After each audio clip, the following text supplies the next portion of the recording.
Folks, this crowdfunding campaign I'm about to show you is a real mixed bag. Some real mixed messages here. The obvious positive message. They raised over $109,000 Canadian. Who could argue with that? That's a pretty nice outcome. That's a nice campaign. But who could argue with that? I could. Because they really alienated their customers. They burned their donors and never really made a clear explanation of why, and angered, deeply angered, a lot of their target audience. Now this company, as you're going to see in the video, they do still exist, and they have and are moving product, but they were having a lot of trouble. And I would wonder, okay, my first thought is, you're going to hear this from me over and over again, and other crowdfunding experts have different opinions, but mine is they shouldn't have pre-sold in the first place. Like I said, I can give, and we're going to see a lot of examples of successful crowdfunding campaigns that don't pre-sell anything, but merely are for the purpose of audience building and audience understanding. But more importantly, that money they raised didn't result in the people receiving an actual finished product. And it's very clear that with that level of money to raise, they should have been able to put out something. At least that's how their audience feels, and you're going to see that in the comments. You can go to this campaign yourself. I give the link in the URL. But unfortunately, they just couldn't do it, and they say so. Look, this is just taking more than we thought, more resources than we thought, it's harder than we thought. We all understand that, but they're upset. Their audience is really upset, really angry. They did a nice raise, but I would argue that it was a poorly organized campaign, despite the fact that they really did make use a lot of the features on the Kickstarter platform. They did. This one made use of the resources. They had detailed, extensive, frequently asked questions. They put out a lot of updates. They had a lot of comments from customers.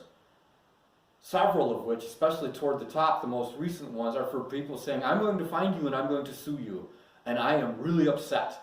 I want my money back, and I think you've committed a fraud and, in general, hostility, which is uncontainable and does nothing but damage and harm their brand. As you go down in the comments, you didn't get a chance to see this. This is for a certain type of shoes that only one shoe would work. The other one wouldn't work for some reason. A lot of people had that comment. I don't know why, and I don't care. More though that, boy, did that anger a lot of people. You're going to see when you read the comments and when you see the screen captures of the video discussing the specific campaign. I hope you find this one helpful. That's a nice raise.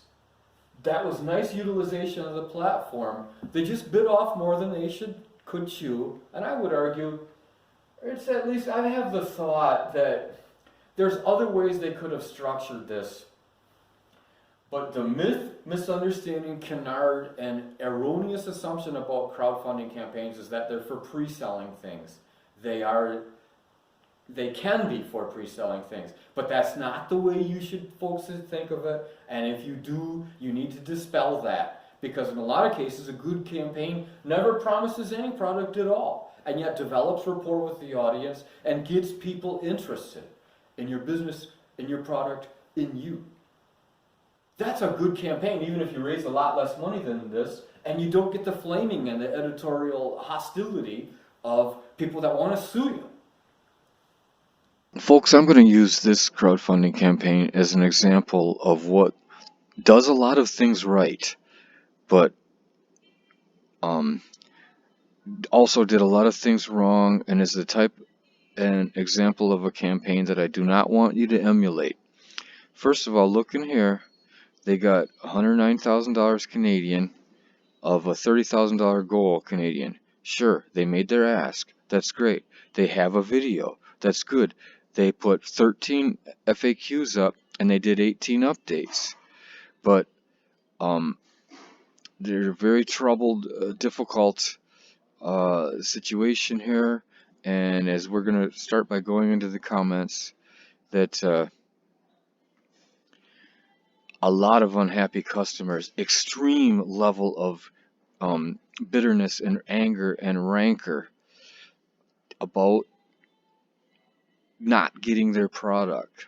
The reputational damage to this company, and it is a company, and it is a viable company that does exist, and they're trying to sell product.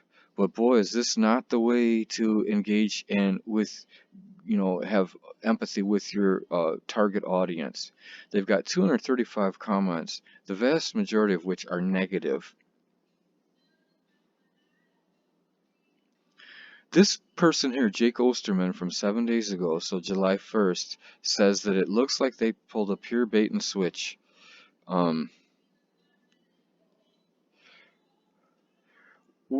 It would take too long to go through all of these. Thanks for watching. Let me know any other topics you want me to discuss. This YouTube channel is to help you. This is for information. I want to hear from you, and I want to know what things are on your mind.